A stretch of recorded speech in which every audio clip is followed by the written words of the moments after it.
Well, good morning. I'm sad, but I'm not sad for the reason that you are going to think. Now, this morning, I'm reading from the Washington Post where it indicates that the El Salvadorian president has indicated he has no plans of returning Abrego Garcia back to the United States. And he arrived this morning to the White House for a meeting with President Trump. President Trump has thanked him for helping the United States out with accepting more than 200 Venezuelans deported from the United States since he took office. Now, I want to read here a couple of things here. This is the update. It was 53 minutes ago. Salvadorian President Bukele said Monday that he did not plan to return Kilmar Abrego Garcia to the United States. Abrego Garcia is at the center of an ongoing court battle after the United States government wrongfully deported him to El Salvador. And then the president, a Salvadorian president, indicates, "How can I return him to the United States?" Bukele asks. "I smuggle him to the United States? Of course, I'm not going to do it." This question is preposterous.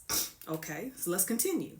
Secretary of State Rubio suggested that the Trump administration was not bound to follow court orders to return Kilmar Abrego Garcia from El Salvador, saying, quote, "No court in the United States has a right to conduct foreign policy of the United States," unquote. "I do not understand what the confusion is," Rubio said. "This individual is a citizen of El Salvador. He was illegally in the United States and was returned to his country." If it was that simple, then what's all the fuss about? Okay? What's the fuss about? Now, these comments from the Bukele come after the day after the Justice Department told a federal judge that it isn't required to bring home a Maryland man mistakenly deported to El Salvador. You keep saying mistakenly deported, but you refuse to bring him back. Okay? What the hell? Mistakenly, that means it was wrongfully. Since Bukele struck a deal with the Trump administration, he has accepted more than 200 Venezuelans deported from the United States in recent months and housed them in the country's draconian mega prison. Later Monday, Trump is scheduled to welcome. Okay, we ain't talking about that. And the reason why I wanted to talk about this is because I posted the video about the how ICE broke the window to get the woman who was alleged to be a part of MS-13. Everybody's a gang member now. And then also talking about the makeup artist as well as Abrego Garcia. And everybody saying, well, if you come here illegally, I get it. If you come here illegally, you're subject to the consequences. You're subject to the laws. But in these particular cases, there's some things nefarious going on here. Okay?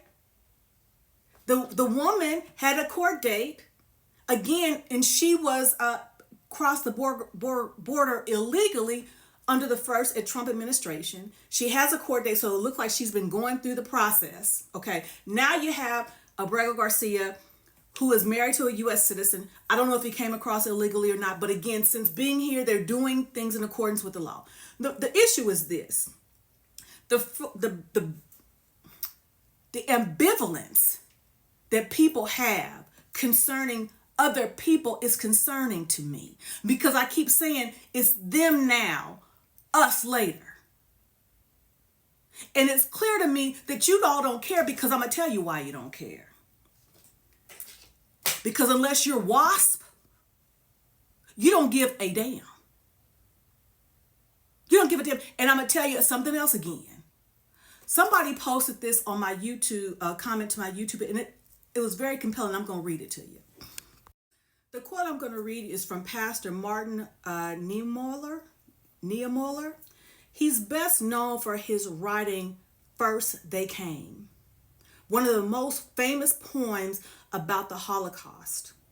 but he is a complicated figure. Initially an anti-Semitic Nazi supporter, his views changed when he was imprisoned in a concentration camp for speaking out against Nazi control of churches.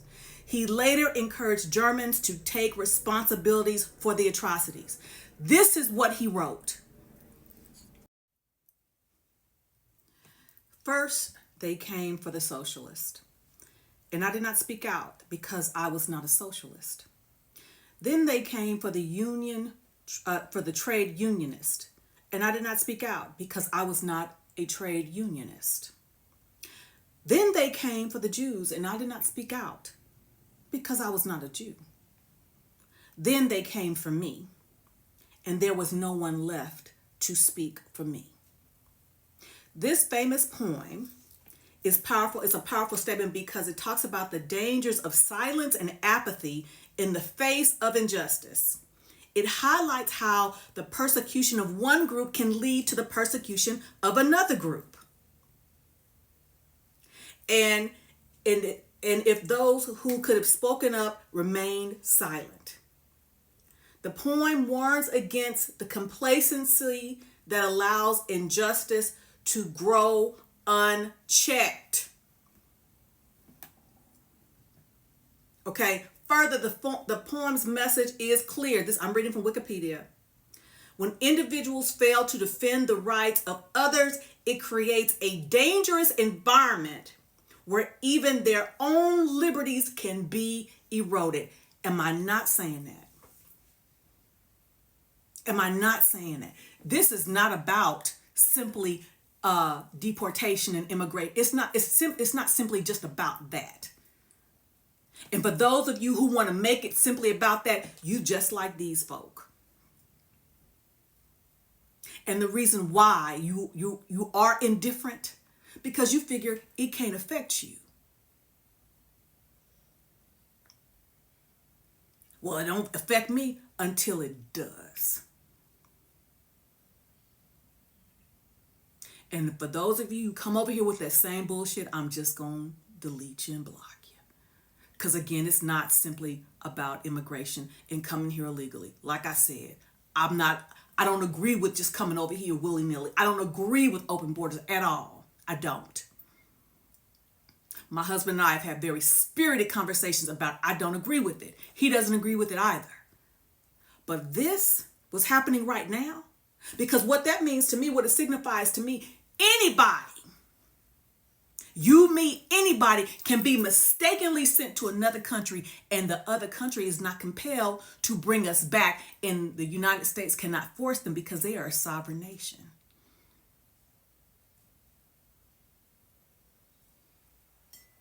Those are my thoughts.